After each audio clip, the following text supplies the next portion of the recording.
আজকে তোমাদের সাথে শেয়ার করব এক সহজ রেসিপি, আর সেটা হচ্ছে চিড়ে ভাজা। দেখে বুঝতেই পারছো।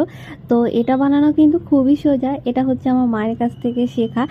আমার মা হচ্ছে এটা খুব বানাতো আমার জন্য আর বাবার জন্য। আমার বাবাও খেতে খুব ভালোবাসে আমার মায়ের হাতে এই চিড়ে ভাজাটা। আর এটা কিন্তু বানাতে কোনো রকমের ঝুট ঝামেলার ব্যাপারও নেই, খুব সহজেই এটা হয়ে যায় আর তাড়াতাড়িও হয়ে যায়। তো আমি হচ্ছে এখানে একটু বেশি করেই চিড়ে নিয়েছি, 500 মতন চিড়ে রয়েছে। এটা হচ্ছে পাতলা চিড়ে। চিড়ে হচ্ছে দু রকমের হয়, একটা হচ্ছে মোটা আর একটা পাতলা। এটা হচ্ছে পাতলা। আর এখানে নিয়েছি একটা প্লেটে বেশ খানিকটা কারিয়া পাতা নিয়েছি, 3টে মতন শুকনো লঙ্কা, কাজু বাদাম, আর তার সাথে হচ্ছে একটু চিনে বাদাম নিয়েছি। আর নিয়েছি হচ্ছে বেশ খানিকটা ঝাল চানাচুর, আর তার সাথে ঝুরি ভাজা। প্রথমেই তো আমি এখানে গ্যাস জেলে হচ্ছে কড়া বসিয়ে দিয়েছি। কড়াটা বেশ খানিকটা গরম করে দিয়ে দিয়েছি সাদা তেল। এখন হচ্ছে চিনে বাদামটা হালকা করে ভেজে নেবো। তারপর ভেজে নিয়ে হচ্ছে দিয়ে দেবো কাজু বাদামটা। তো কাজু বাদামটা হচ্ছে একটু হালকা করে ভেজে নেবো। বাদামগুলো কিন্তু হালকা করে অবশ্যই একটু ভেজে নেবে। ভেজে নিলে কি হয়, তাহলে দীর্ঘদিন থাকেও জিনিসটা।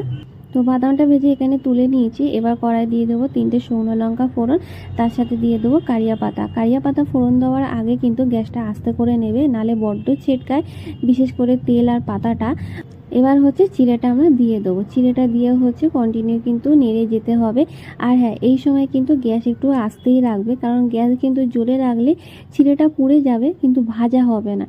চিড়েটা হচ্ছে হালকা আঁচে ভালো করে ভেজে নিতে হবে, একটু ভাজতে সময় লাগবে এই যা। এখানে কিন্তু আমার চিড়ে মোটামুটি ভাজা হয়ে গেছে, মানে আমার যতটা ভাজা দরকার। চিড়েটা ভেজে নেওয়ার পর কিন্তু ঠান্ডা করে তারপর হচ্ছে এগুলো মেশাতে হবে। তো আমার চিড়ে এখানে ঠান্ডা হয়ে গেছে, 1 ঘন্টা মতন রেখেছি, তার মধ্যে ঠান্ডা হয়ে গেছে। এবার হচ্ছে এক এক করে সমস্ত জিনিসগুলো এখানে মিশিয়ে নেবো। এখানে কিন্তু আলাদা করে কোনো মশলা দিতে হবে না, কারণ চানাচুর কিন্তু ঝাল আছে এখানে, মানে আমরা ঝাল চানাচুর ব্যবহার করেছি, তার মধ্যে তো অলরেডি আগে থেকে মশলা থাকে, যে কারণে হচ্ছে এর মধ্যে কোনো এক্সট্রা করে আর মশলা দিতে হয়নি। আর হ্যাঁ, চিড়েটা ভাজতে ভাজতে কিন্তু আমি একটু চিড়ে ভাজার মধ্যে নুনও দিয়েছিলাম, সেটা বলা হয়নি। এখানে হচ্ছে ঠান্ডা হয়ে যেতে আমি জারেও ভরে নিয়েছি। এটা কিন্তু অনেক দিন থাকে, আর এটা যদি কাচের বয়ামে রাখতে পারো তাহলে তো আরও ভালো হয়।